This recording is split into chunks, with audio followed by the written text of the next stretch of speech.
Yes class. Question number 9 देखो बच्चों, question number 9।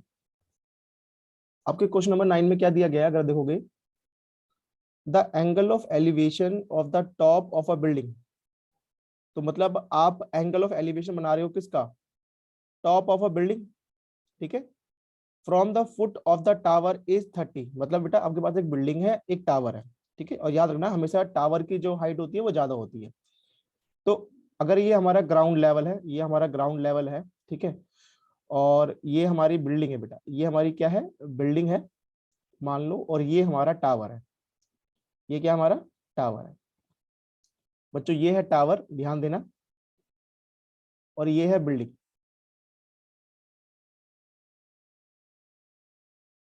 Okay, yes sir.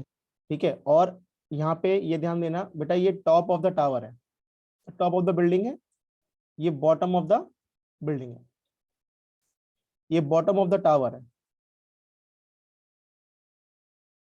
Bottom of the tower, और ये top of the tower है, ठीक है।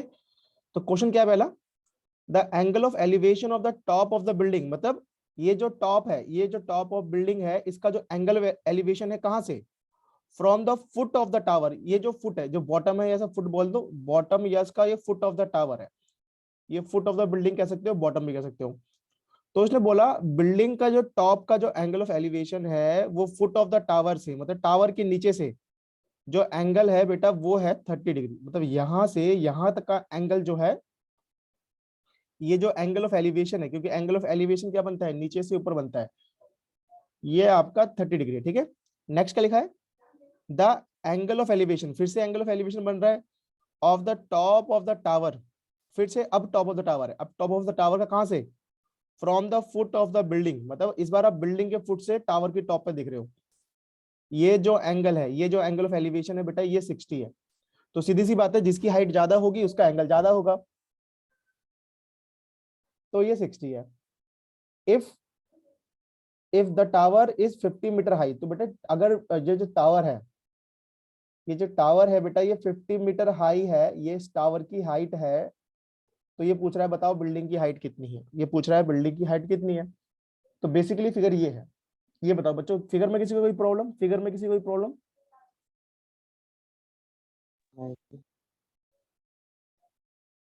No sir. Okay,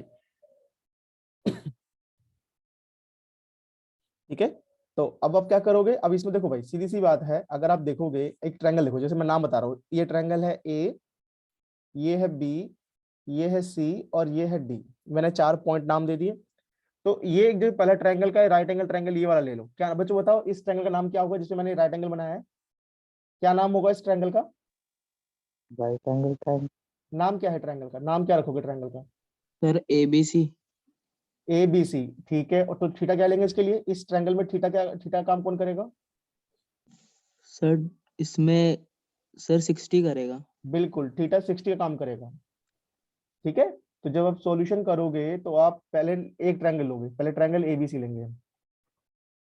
in triangle A B C, tan theta equals to, भाई tan theta का ratio क्या होता है जरा बताना, टेन थीटा का रेशो क्या होता है, सर √3। बेटा थीटा अभी मैंने उस वैल्यू नहीं पूछी, मैंने रेशो पूछा, रेशो, टेन थीटा का रेशो क्या होता है, sir P B। A by B. P by B बच्चों, perpendicular perpendicular upon. Upon, perpendicular upon base, ठीक है। अब टेन थीटा, इसमें थीटा कितना लेंगे 60, क्योंकि इस 90 डिग्री के लिए थीटा 60 है, और परपेंडिकुलर कौन है आपका 50, मतलब टावर की हाइट। अगर मैं क्या करता हूँ, चलो अभी वैल्यू नहीं रखता, मैं अभी खाली वो लिख देता हूँ कि मेरे लिए इस परपेंडिकुलर में कौन है परपेंडिकुलर, ए बी परपेंडिकुलर है और बी सी आपका बेस है। तो 1030 बच्चों, 1030 कितना होता है, अब बताओ 1030 कितना होता है, सर √3। 1030 होता है √3, 1030 होता है √3, सर 60 है। हाँ सॉरी 1060 √3 होता है, ठीक है। और परपेंडिकुलर आपकी 50 है और बेस आपका बीसी है, ठीक है। चलो बच्चों मुझे क्रॉस मल्टीप्लाई करके बताओ बीसी कितना आ रहा है, क्रॉस मल्टीप्लाई करके, और रैशनलाइज भी कर देना, क्रॉस मल्टीप्लाई करके रैशनलाइज भी कर देना और बताओ कितना आ रहा है।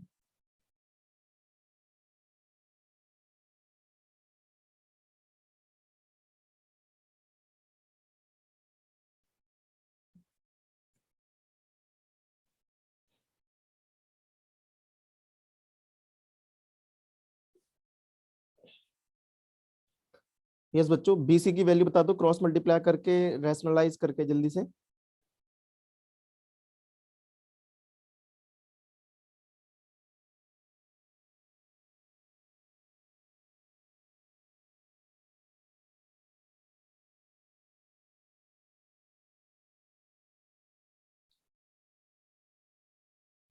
₹50√3/3। यस ठीक है, यस हो गए।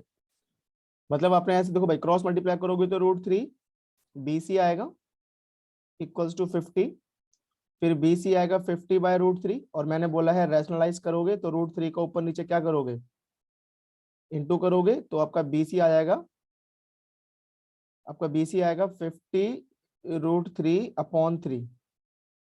तो ये आपकी BC निकली है, ठीक है, आपका ये निकल गया, ये साइड निकल गया नीचे वाला, बट हमें तो हाइट चाहिए थी, हमें तो CD चाहिए थी। अब हम कौन सा ट्रायंगल यूज करेंगे जरा बता दो, कौन सा मैं ट्रायंगल लेने वाला हूँ, आप जरा बता दो। Sir BCD। बिल्कुल, अब हम लेंगे triangle BCD। In triangle BCD ratio मैंने बताया है, इन फिगर में खाली 10 का ही रेशियो लगता है, P/B। और इसमें अब ये कौन सा है, देखो ये वाला, ये राइट एंगल ट्रायंगल, जिसे मैंने रेड कलर का बनाया, ये पूरा ये वाला राइट एंगल ट्रायंगल ले लिया, लेफ्ट वाला, ठीक है, ये इस पे राइट एंगल है, ये पूरा का पूरा राइट एंगल है, और इतना सा 60 है, ठीक है। तो इसमें थीटा क्या लेंगे, इसका इसका इसके लिए थीटा क्या है, सर 30। 30 थीटा है, और परपेंडिकुलर कौन है इसमें, CD, और बेस क्या है, BC, ठीक है। तो अब आप tan 30 की वैल्यू बताओ बच्चों, tan 30 की वैल्यू क्या है, 1/√3। 1/√3। tan 30 की वैल्यू है 1/√3, और CD हमें पता फाइंड करना है, और BC की वैल्यू है 50√3/3 है।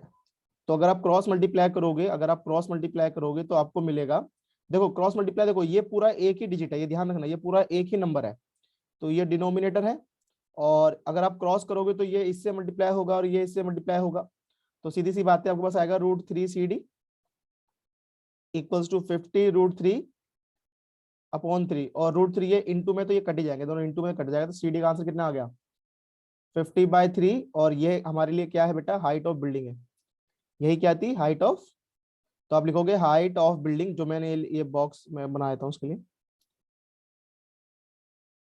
ये लिखो, ये लिख दोगे हाइट ऑफ बिल्डिंग, ये है, और इसके इक्वल टू में लिख देना, इसका आंसर है 50/3, 50/3।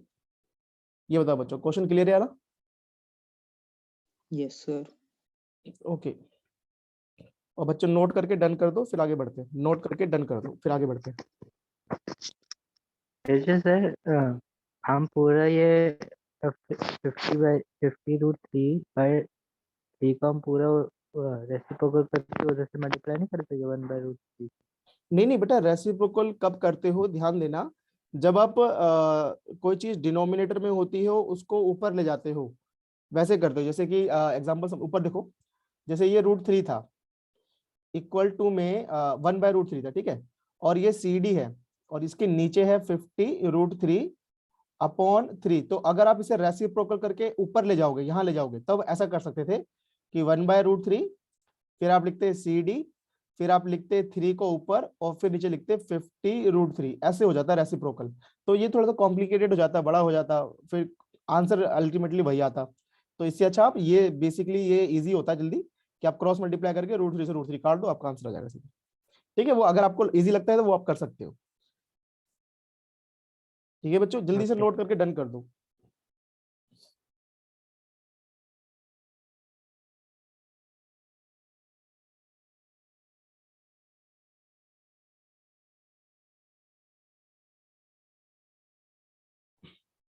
यस जय, मनन, तुषार, ओके गौरव, ओके जय। हाँ सर। बेटा नोट कर ले तो वो तो रिप्लाई कर दो, अगर आपको क्वेश्चन, अगर आप रिप्लाई हाँ क्वेश्चन सर, कर रहा हूँ अभी। हाँ बेटा रिप्लाई तो करा करो कुछ।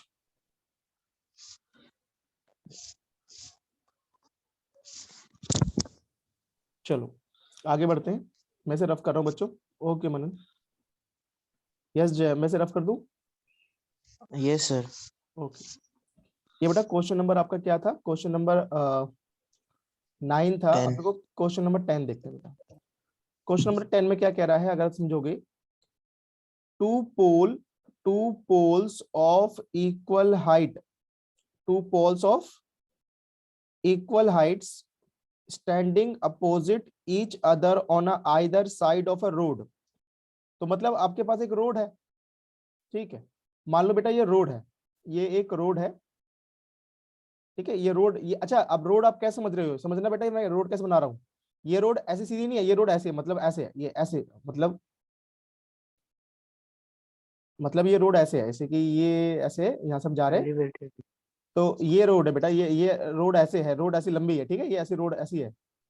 तो मैंने उसका वो रोड कितनी विड्थ की है वो बनाया मैंने, जो रोड की विड्थ है वो बनाया मैंने, ठीक है, Okay, sir. समझ में आ गई। मैंने जो भी लाइन खींची थी बेटा, ये रोड की विड्थ है, ये रोड की विड्थ है। Yes, sir. सपोज करो ये बीच में मैंने एक लाइन बनाई है, तो गाड़ी देखो ऐसे जा रही है, गाड़ी समझना, गाड़ी एक इस तरफ जा रही है, इस तरफ जा रही है, और एक गाड़ी इस तरफ आ रही है। समझ में आ गई मैंने क्या बनाया, Yes, sir. ठीक है। मतलब मैंने ये जो रोड की विड्थ बनाई है, ठीक है, ये वो है, तो ये रोड है, और इस रोड के दोनों साइड में बेटा पोल है, क्या है, पोल Pole. Of equal height. जैसे कि एक पोल ये है, मैं ऊपर की तरफ एरो बना देता हूँ, ये एक पोल है, ठीक है, और दूसरा पोल ये है, ठीक है, ये दोनों इक्वल हाइट के हैं, बिल्कुल इक्वल हाइट के पोल हैं, क्योंकि भाई रोड पे जो पोल होंगे वो तो एक ही हाइट के होंगे, ठीक है। नेक्स्ट क्या बोल रहा है, अब आगे क्या बोल रहा है, इनकी हाइट सेम है बेटा, इनकी हाइट कैसी है, सेम है। जैसे अगर ये ए है, ये बी है, और ये सी है, और ये डी है, तो आप ये कहोगे कि ए बी और सी डी की लेंथ सेम है, ठीक है। नेक्स्ट क्या कह रहा है, विच इज 80 मीटर वाइड, जो बेटा जो रोड है वो 80 मीटर वाइड है।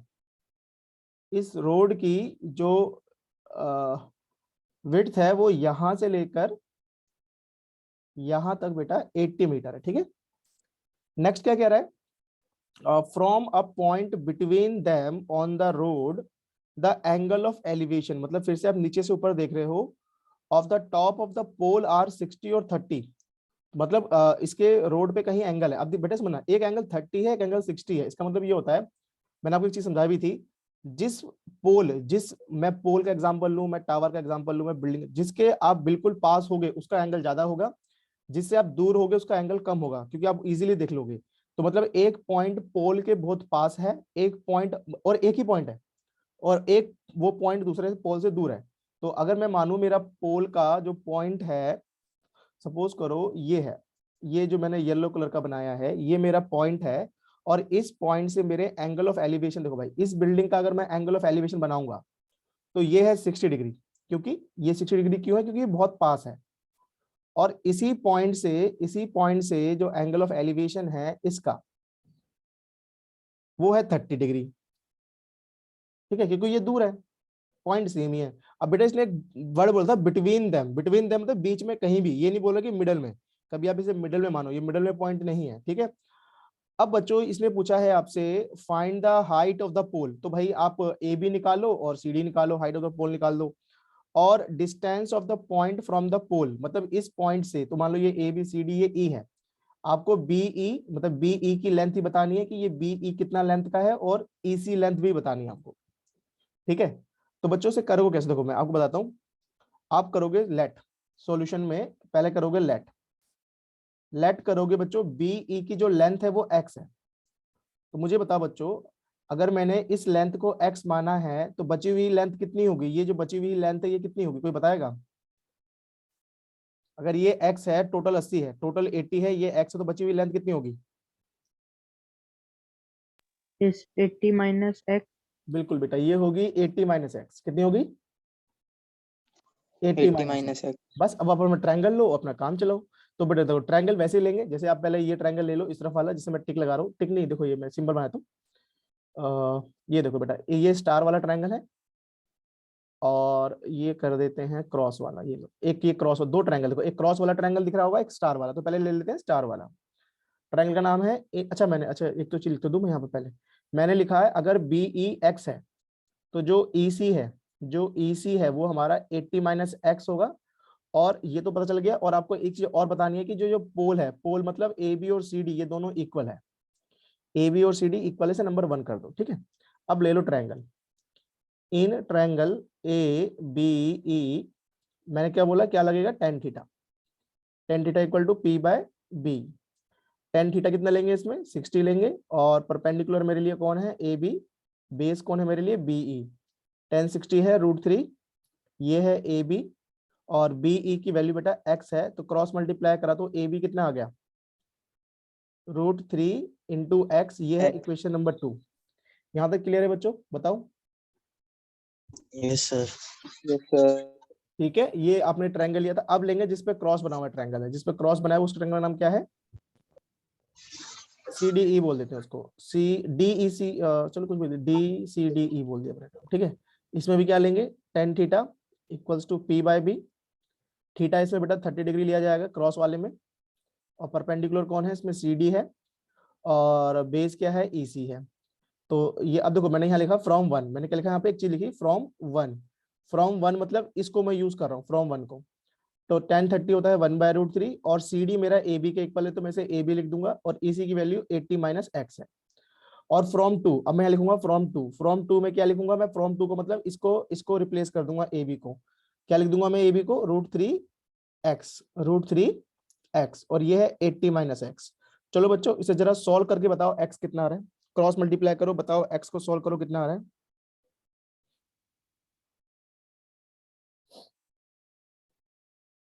सॉल्व करके बताओ एक्स कितना आ रहा है।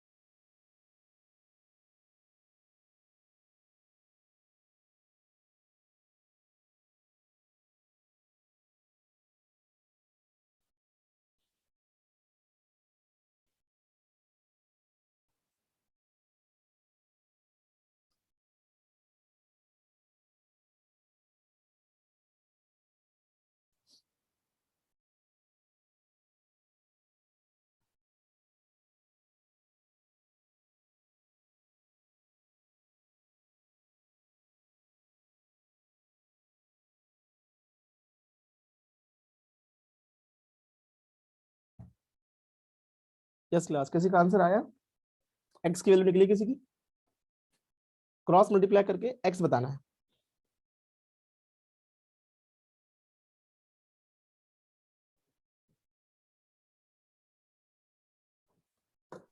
तो ओके मेरी जय, एक्स की वैल्यू 20 आ रही है। यस जजत, मेरी एक्स की वैल्यू 20 आ रही है।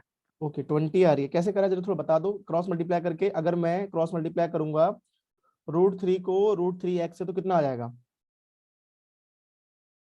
अगर मैं इन दोनों को करूंगा तो। तो √3 और √3 वो 9 बन जाएगा ना, रूट 9x बन जाएगा। हाँ ओके, तो √9 फिर एक्स रूट को हम नाइन क्या एक्स तो लिखेंगे 3x हो जाएगा फिर। बेटा, सीधी 3x। √9 3 होता है, मतलब अगर, और एक चीज मैंने बता रखी है, ये तो बेसिकली पता होना चाहिए आपको, √3 इंटू √3 √9 होगा, मतलब वो 3 √9 किसका स्क्वायर है, 3 का स्क्वायर है। आप इतना लंबा करने से अच्छा है आपको एक सीधी सी बात सीधी सी बात याद रखो, सेम रूट वाले नंबर को मल्टीप्लाई करेंगे तो वो सिंपल सा 3 बन जाएगा। √3 3 होता है, और साथ में x होता है, और ये 80 माइनस एक्स है।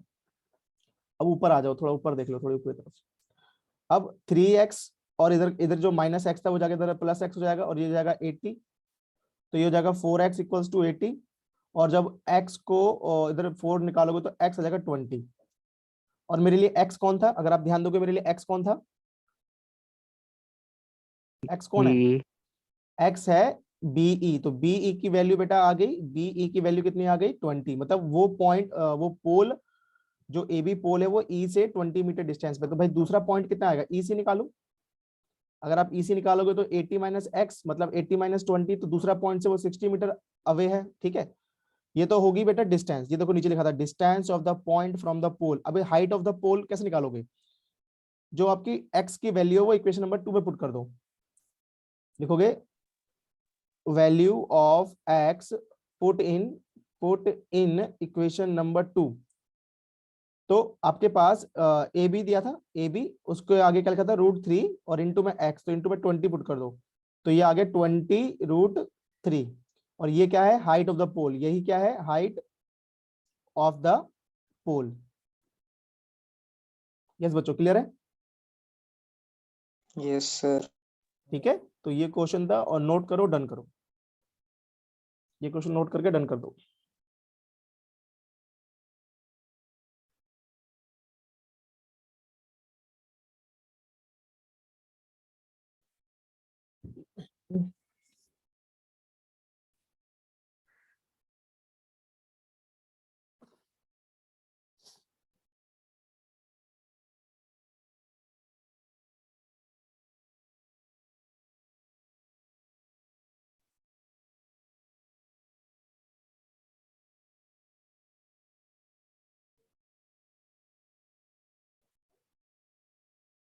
ओके मैन,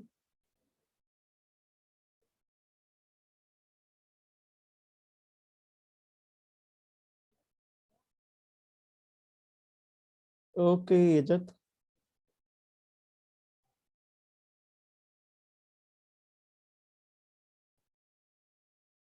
ओके जय, ओके गौरव, चलो इसे रफ करते हैं।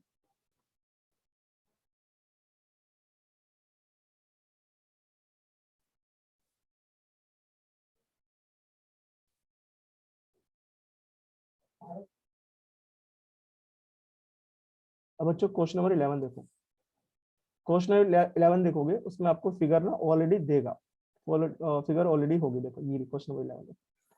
तो क्वेश्चन नंबर 11 में देखोगे भाई फिगर ऑलरेडी गिवन है, सब कुछ आपको गिवन ही है ना। ये देखो ये क्वेश्चन नंबर 11 है आपका। ये देखो फिगर आपको दी गई है, इसमें क्या लिखा है, a TV tower stand vertically on the bank of the canal. बेटा बैंक होता है किनारा, नदी का किनारा या कैनाल का किनारा, कैनाल हो गया आपका तालाब, तालाब के किनारे पे। तो ये कैनाल है, और देखो इसमें कैनाल कहाँ पे है, ये देखो ये कैनाल है, अगर आप बात करोगे बेटा यही कैनाल है, ये जो बीसी है ये आपकी कैनाल है, ठीक है। तो इसने क्या लिखा है, a TV tower stand vertically on the bank of the canal from a point on the other bank directly opposite to the tower.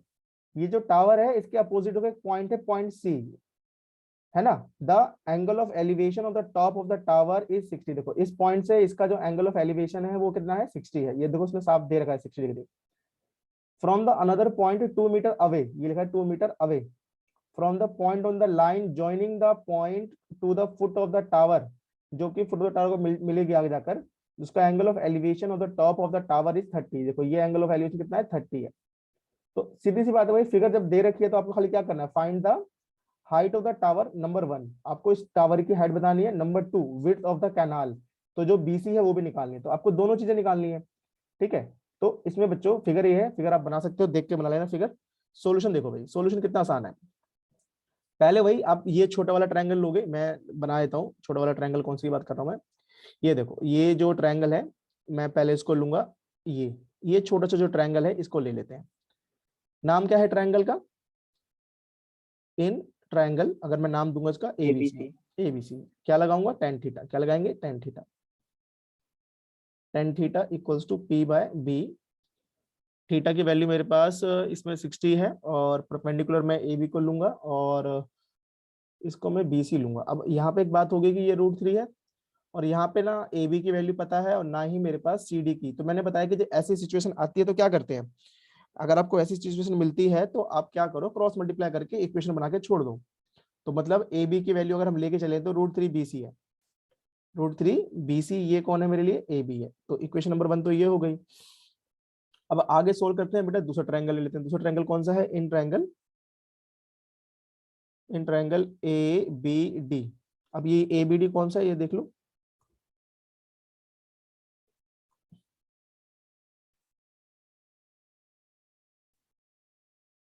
ये जो ट्रायंगल है ग्रीन कलर का, को दिख रहा होगा ग्रीन कलर का, ये जो पूरा ट्रायंगल है, ये जो पूरा ट्रायंगल है बड़े वाला राइट एंगल ट्रायंगल है, बड़े वाला ये राइट एंगल ट्रायंगल है,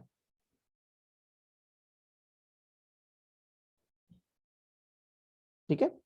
अब आप इसको यूज कर रहे हो, तो अगर आप इसको यूज कर रहे हो तो नाम लिखोगे एबीडी लिख दिया मैंने, क्या लगाओगे, tan थीटा, क्या लिखोगे, पी बाय बी, 30 लोगे, थीटा की वैल्यू 30 है, परपेंडिकुलर मेरे लिए ए बी है, और बेस मेरे लिए बी डी है बेटा। अब ध्यान देना, tan 30 1/√3 हो गया, ठीक है। और मैं यहाँ लिख लूंगा फ्रॉम 1, फ्रॉम 1 में क्या करेंगे, जो आपका ए बी की वैल्यू है, जो ए बी है, देखो यहाँ से ए बी की वैल्यू रख देंगे यहाँ पर। तो ए बी की वैल्यू क्या है, √3 BC, तो मैंने लिख दिया √3 BC। और आपने देखा बी डी तो मेरे पास है ही नहीं, बट अब बी डी को ब्रेक करके लिख सकते हो CD + BC, तो मैंने इसको क्या लिख दिया, CD + BC। मैंने AD को ब्रेक कर दिया, AD यहाँ लिख देना कि जो BD है, जो BD है उसको आप ब्रेक कर सकते हो CD + BC में, ये लिख देना साइड में कि ये ऐसे ब्रेक होना। तो कहोगे सर ये कैसे चेंज होगा, ये कैसे रिप्लेस हो गया। ओके चलो आगे क्या करोगे, क्रॉस मल्टीप्लाई करोगे, देखो भाई फिर वही आ गया, √3 को √3 से मल्टीप्लाई करो तो 3 हो जाएगा, ये हो जाएगा 3BC, और इक्वल टू में आ गया CD + BC। तो आपके पास अगर ध्यान दोगे CD की वैल्यू 20 दे रखी है। चलो सॉल्व करके बताओ बेटा, ये 20 है और मुझे BC चाहिए, तो बताओ BC की वैल्यू कितनी आ रही है। बेटा BC की वैल्यू निकाल दो, BC मतलब विड्थ ऑफ द कैनाल।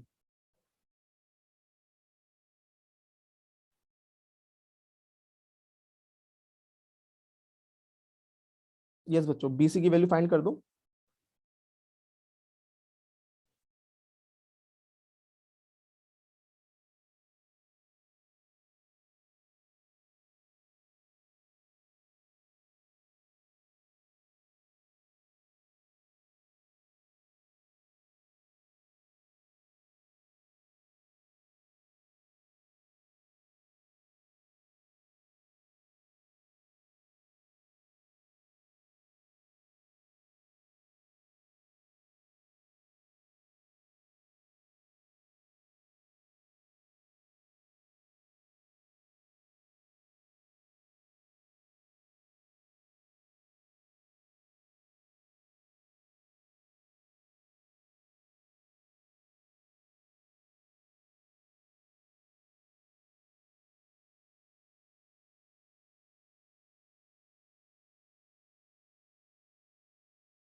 बच्चों BC की वैल्यू किसी की नहीं निकली अभी तक, BC की वैल्यू 3BC = सर ये 20 + सर 20 + BC, सर इधर माइनस हो सकता है ना, BC सिर्फ। हाँ, अरे बेटा बिल्कुल, ये 3BC है, ये 1BC, जैसे x की सर वैल्यू निकालते हो वैसे निकालेंगे। Yes sir. तो बेसिकली क्वेश्चन जैसे अगर सपोज करो यहाँ पे x होता तो वैसे ही करते, सर यहाँ तो दो 10 तरफ आ BC गया, है। सर 10 आया है। ओके 10 आ गया ना। 3BC - BC = 20, तो BC 3BC में से BC गया तो क्या बचा, 2BC, तो ये 20, तो BC कितना आ गया, BC 10 है। बेटा जैसे आप x निकालते हो वैसे ही कोई भी इसमें कोई लेटर निकालेंगे।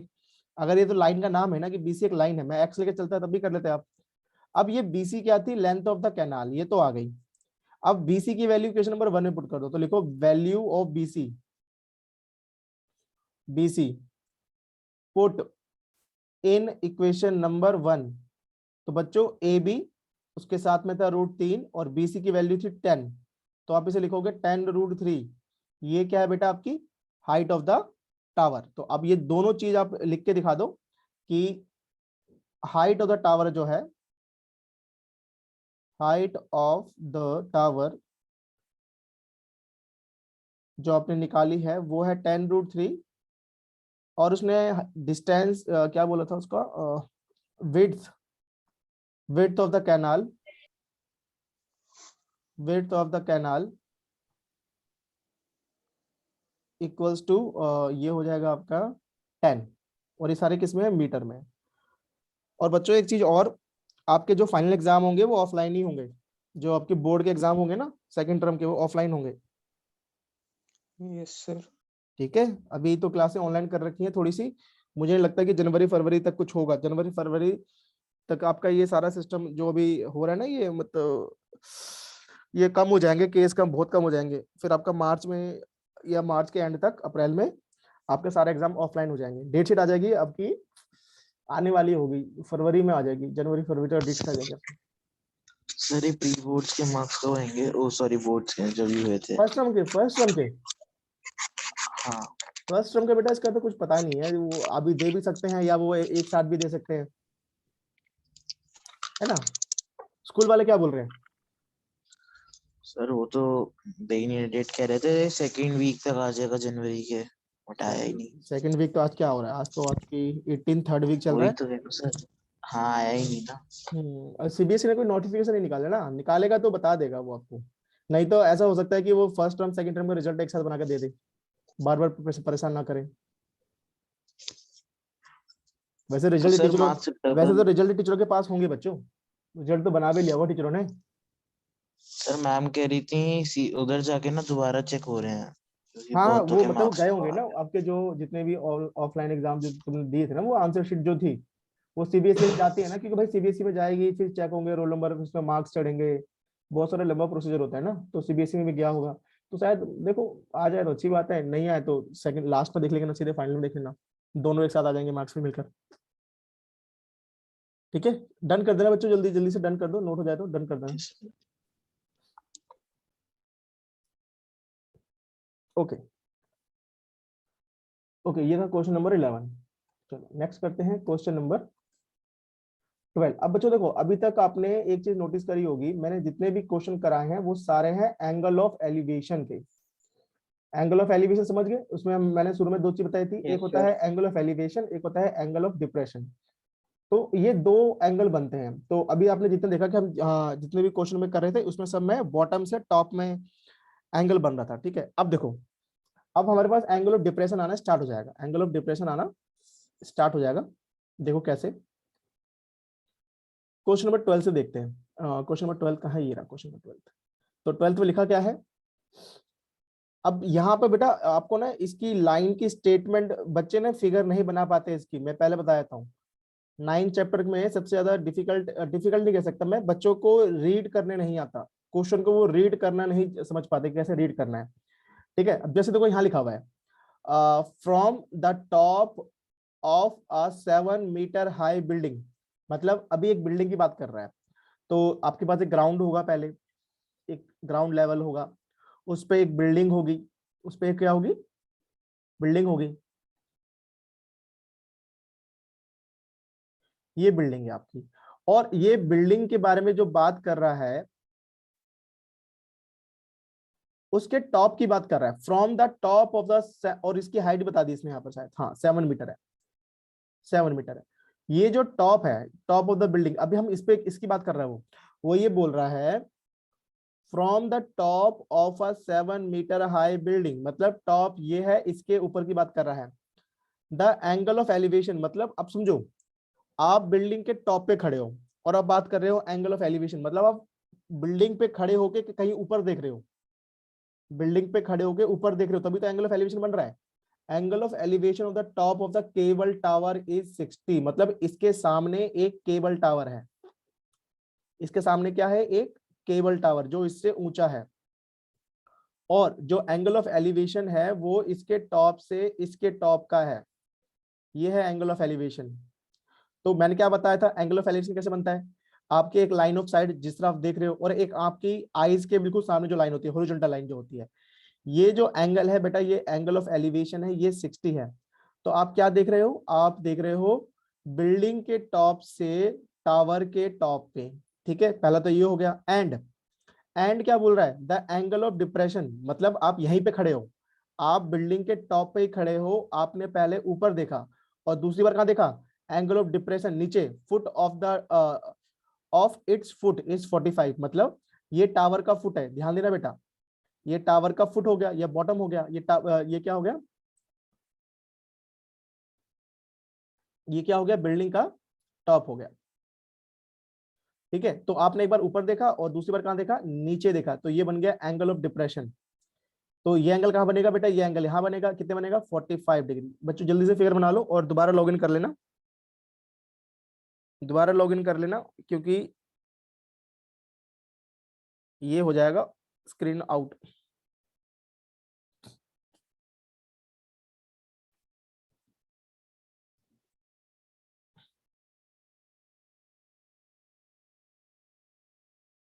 इस बच्चों दोबारा लॉगिन करना, स्क्रीन आउट होते ही